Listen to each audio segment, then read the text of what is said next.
estate investor, and so that's why this is not her job. She's here to support you and help you as a success consultant, and that we are compensating her, not you, to hold your hands, to answer your questions while I'm gone. If you cannot get a hold of me, she's right here locally for you. So we'll give you her contact information before you leave. So with that, it's a special treat that you guys don't get a chance, that I was traveling around doing the seminars by myself, and since last month, I've been able to twist his arm, basically got him out of retirement for the first time in 4 years, got him in a suit. He was just having fun off his Harley and doing surges and just entertaining. His job was to entertain all these bankers and stuff so that they give him the thing, and he was not interacting with the student side. So I just dragged him out, but now you'll see that he's such a giver, and this is such a passion for him. Like, this is our ministry, kind of. So he has voluntarily come, and now is coming with me and helping my students, taking calls. Even I cannot take calls, he's taking calls and answering questions as a true person who wants to help you. And you'll hear his background, you'll hear his story, that there's very few people that I've met in this circuit who has as much experience and knowledge about the bank REO side and what's going on that side and how long it'll be in that side. So please help me welcome my partner, Kent Davis. And this is Garland Davis, his son, and he's going to also come and share with you. Garland runs remember the BHPH, the Buy Here, Pay Here homes? Garland runs that company, and Kent is the Kingdom First Property Holdings. He's the founder and principal of the Kingdom First. So Kent, all yours. Thank you, Roger. Well, let's give Roger a hand. You guys still have some life left in you? Can you hang with us a little longer? Ready to get deep into this thing? Access some properties? I want to tell you a little bit about my past. Spilled the beans, Roger, and told him my background, ministry. You probably would have never guessed that looking at my beard and my long hair. Or my son, who's also followed my footsteps in the ministry, and we're very committed to our local church, Pioneer Church. His younger brother's pastoring today, a church that my son pioneered in Tampa, Florida. And our whole life has been about helping people. And I'm 57 years old now, and I'm not at the point of life where I want to undo everything I've spent my entire adult life building, and that is building people, families, and leaders. We've given our life. When I was 17, I gave my heart over to the Lord and said, I'm going to give you my life. And I gave my youth to the Lord and to serving His church. So that's been our passion, still is our passion. About 2004, I got restless with pastoring and pioneering churches and traveling to 46 nations of the world. And many times, sometimes we just had Korean food. I worked 2 years in and out of South Korea building churches and a large university, an extension of Fuller Seminary out here in Pasadena, California. So big into world missions and cross-cultural evangelism. And but about 2006, I got restless with it. Felt like I needed to do ministry different. And I really got involved in the marketplace, trying to reach businessmen and women, help them develop their purpose in life, not only spiritually, physically, but financially. And got into marketplace ministry, and I realized a lot of my friends who were very good at making money were in the marketplace, weren't coming to the church. So I thought, well, if they won't come to the church, then the church should go to them, right? So I began to get involved in the marketplace and got involved in businesses, and my heart, my goal was to give, and I wanted to be the #1 giver in my church, and found out my finance committee and my board said, you can't do that, you're a minister. It's like a poverty mentality, or you can't be the #1 giver, you're dependent on what we give you. And I said, oh, no. And so we began to teach principles that gave up my salary, said I'll pastor you, and guess what? I was able to pastor them, give up my salary, and still be the #1 giver in my church. So there's some principles that we've learned that really have helped us along the way. So in that journey of changing from what I was doing in the typical traditional pastoral way, I just kind of took a sabbatical. My passion is to be out in the outdoors as well, and I love to hunt and fish. And so I bought into a hunting property in South Texas. It was about 100 miles south of San Antonio. And it was a 2,000-acre high fence controlled environment for raising monster bucks, whitetails. And that's when I began to grow my beard out a little longer and quit wearing suits as often and just started having some fun. Didn't make any money doing that. In fact, I lost whatever I had in savings.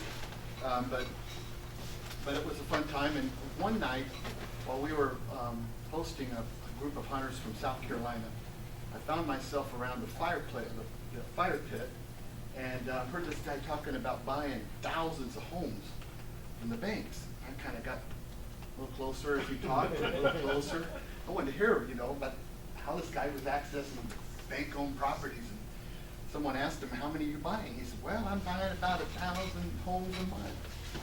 And then we got to talking about his background. He had a 6th grade education, was a maintenance man for a doctor who had a bunch of apartments. He was just, that's what he was. He kind of found a little niche where he went to one day, he had a chance to buy some bank-owned properties. And he thought, well, if I can get my doctor friend to finance those properties, I'd be happy to give him $500 and he could owner finance and I'd pay him by the month, so I'd pay him off. Well, the doctor went and looked at the properties and said, "Tell you what, I'm not going to loan you anything, but I'll buy your houses and I'll give you $500 for each house I buy from you." So that's how his model began. And so since that time, I've become very good friends. He's pretty much retired, but he has been my mentor and we've spent a lot of time together. My first pool of houses I bought from him. He said, "You going to buy my house?" I said, "I want to buy a pool of properties from you." He said, "All right, I'm going to send you a list." Well, about 6 o'clock one Friday evening, I got a list in my email, and he calls me and says, "Check your email." So I checked it, and I think it was 10 homes. And he called me up and said, "Well, you want to buy them?" I said, "Well," give me a little time to check out the values. He said, "Take all the time you want, but they probably won't be available when you call me." I said, "Right, it's Friday night." So I hang up and I spend about 3-4 hours evaluating them online, Zillow, Trulia. I'm searching the internet, trying to get pictures of them. And then I'm working my wife over here, "Honey, how much we got to spend?" She goes, "I'm going to give you $50,000 and that's it." Now, actually, we took a HELOC out against our house to get the $50,000 because this preacher didn't have Social Security, didn't have retirement. I'd given my youth to the Lord, but wasn't a whole lot in the pocketbook. So, and what little I had, I'd spent on my hunting property. It didn't do too well. So we took that little $50,000 and I was just hanging young going, "I got to buy this pool and I want to." But so I called him up and I said, "I'll take it." He said, "It's gone." I said, "All right." He said, I'll get you another list. So this is Saturday morning. I get a call about 10 o'clock. Well, everybody knows bankers don't work over the weekend, right? But here I'm getting a call. "Check your email." So I checked my email. Sure enough, I had a pool in my email. I looked at it, and it was about 20 some odd properties. And I said, "Oh man." So he calls me, I call him back. He says, "You want him?" I said, "Well, I do, but give me a little time." And he said, "Take all the time you want, but they probably won't be here when you call me." And I just experienced it, but I still didn't believe it. So I said, "This is Saturday." My wife says, "You're insane. You need to hang up. Don't even talk to that guy, And so I'm looking at it, and I'm sweating, and I spend about an hour and a half this time, and I'm like, I called him up and said, "I'll take it." He goes, "It's gone." You're kidding me. So I said, "Well, don't forget me." He said, "I'll call you back. I'll get you a list." So I hung up. I go to church. I preach Sunday morning. I come home watching the Bucks lose another game, and I get a call. And he says, "Check your email." I said, "I'm on it." I said, "How?" He said, "Don't even ask me." I said, "All right, I'll call you right back." And then I thought, no. Yeah, I'll call you right back. And I hesitated, And Roger's talking about that. You don't hesitate when you got a deal of a lifetime. And this guy's trying to help me. He could have called anybody, but he called me. So I hung up, and I researched and spent about 30 minutes, called him back up, and I said, "I'll take it." He said, "It's gone." So, okay, it's a 3-day holiday. Monday, I'm at home. This is insane. Did you learn your lesson? He calls me. No, I hadn't learned my lesson. He calls me Monday. I'm on the phone with him, and he says, "Hey, what do I bid?" I hear this in the background. I hear this, "Hey," I'm like, he's at an auction, a live auction. He's got, "Hey, I'm at a farm, and they got 2 parcels of land." And I told my wife, I put him on speaker. She goes, No. I'm not going to be married to Old McDonald Farm, tell him you want a list. And he said, check your email. I sent you another list. I said, I'll take it. He said, you don't want to look? I said, no, sir, how much is it? If I got enough money, I want it. He said, it's yours. You got enough money. And I hung up. And then I didn't have what we have today to build on. I had a pool of properties that were across the country, scattered in probably the worst markets, in the worst cities, in the worst condition. And now what am I going to do with those properties? You heard Roger talk about it. What are you going to do with those properties once you own properties across the country that no one probably knows what to do with it, let alone make money? But I got in the car and I drove across the country and I put my bandit signs up. I put my own sign up. I looked at the property. I secured it. I changed the locks on it. And I put my phone number on it and a low down and a little bit a month. And I backed it up over 30 years and I amortized that at 12% interest and said, everybody moves in. You want my house? Everybody qualifies. And I got phone calls. When I go to my house, fixing it up, changing the locks on it, all of a sudden people are running from down the street to me saying, hey, do you own this house? Do you know who I could talk to? I've been trying to find out who I could talk to about buying this house. And usually I begin to sell houses on the spot right out of my trunk like Roger was doing in St. Pete. And then I made these deals, and then I thought, well, I got to collect them, so I'd have to call them, and I'd, figure out how to get the payments made, and I mean, it was just crazy. But I was bulldogging. I put my $50,000 in. By George, I wasn't going to fail, and not be happy at home with my wife. So we made it work. Well, that was in 2006. We've been doing this ever since, and we built a faith-based wealth-building organization, a family of companies under Kingdom First Holdings, and it's phenomenal. We've been able to create a company through Kingdom First Properties that acquires bank-owned properties from just about any bank you can name, all of the big and small auction companies. Most of the servicers turn to us when they want to sell properties. We're there to buy. We don't chase the banks chase us. When they chase us and we agree to bid on their pool, we'll bid on everything or nothing. So we have an advantage, and when we win a bid, we fund it within 24 to 48 hours every single time. And since 2006, we've built a reputation with our lenders and banks, servicers, and we fund, so we fulfill. So they're happy to do business with us.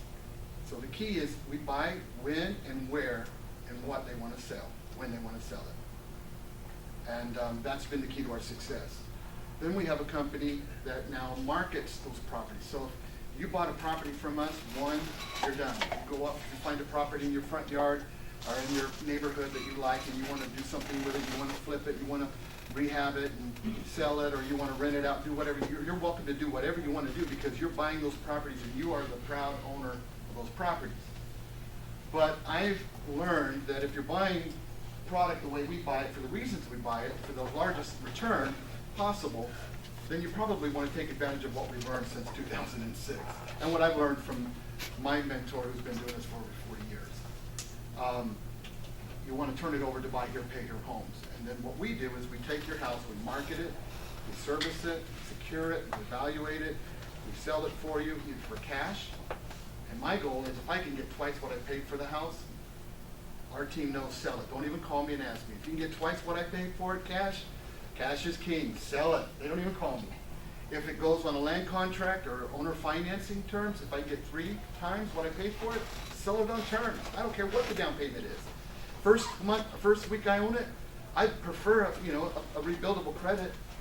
I'd like a nice sizable down payment, and I would like you to prove that you can afford the monthly payment. But the second week I own that house, forget the credit. The third week, forget the down payment. I want you in my house.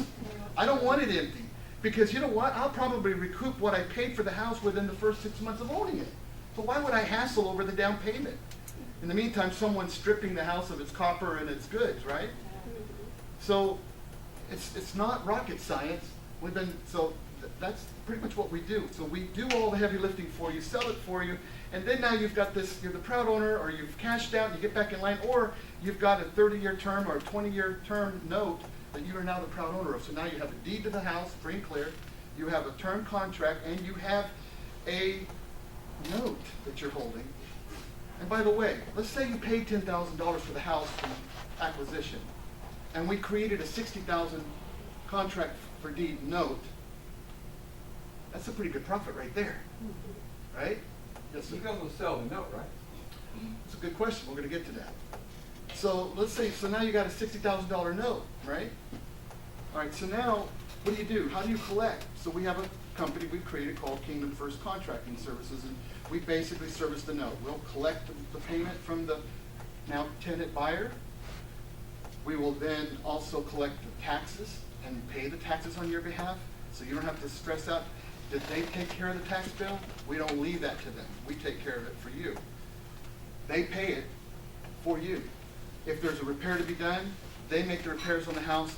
You're the ultimate note holder, but they're making the repairs. If there's taxes unpaid, if there's liens that have to be corrected and paid, all of that is mitigated for you to the end buyer. So if I buy it a certain way, I sell it to you a certain way, we sell it for you a certain way, right? We convey the same title we got to whoever we sell it for you. So it's a pretty good system. So for a very small fee, we service that note, collect the rent, and then we send you the check. So you go, we call it mailbox money. Our partner Chuck calls it mailbox money. He goes to the mailbox, gets his check, and all he can do is look and say, yippee-yi-yay, Calipatty. He takes that and puts it in deposits, and he's